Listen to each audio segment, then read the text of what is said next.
میٹھی نیند سادہ اور ہلکا لباس پہن کر سونے سے نہیں آتی، دل کو سادہ اور ہلکا کر کے سونے سے آتی ہے۔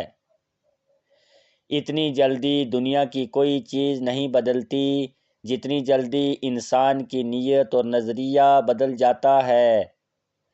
زندگی میں مشکلات اور پریشانیاں آپ کو برباد کرنے کے لیے نہیں آتی، ان کا مقصد تو آپ کی پوشیدہ صلاحیت کو اجاگر کرنا ہوتا ہے۔ جب آپ غلط چیزوں کا پیچھا کرنا چھوڑ دیتے ہیں تو صحیح چیزیں آپ کی گرفت میں آ جاتی ہیں۔ دنیا میں دو طرح کے لوگ ہوتے ہیں، کچھ برے وقت میں بدل جاتے ہیں اور کچھ برے وقت کو بدل دیتے ہیں۔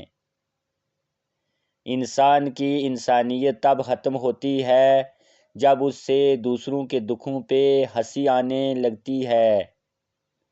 انسان جب اپنی خواہشات اور ضروریات محدود کر لیتا ہے تو پھر اس سے جھوٹ بولنے کی ضرورت ہی نہیں رہتی۔ کسی کو اتنی عزت بھی نہ دو کہ وہ آپ کی بے عزتی کرنا اپنا ہی حق سمجھ لے۔ زخم کھا کر بھی مسکرانا اور نہ خوش ہوتے ہوئے بھی خوش رہنا، دراصل یہی ہماری اصل طاقت ہوتی ہے۔ دنیا وہ ٹرین ہے جس کے ہر مسافر کی منزل موت ہے۔ خدا کی تقسیم پہ، اس کے فیصلے پہ راضی نہ رہنے والا کبھی سکون نہیں پاتا۔ انسان کی دو ہی کمزوریاں ہیں، بنا سوچے عمل کر دینا اور سوچتے رہنا عمل نہ کرنا۔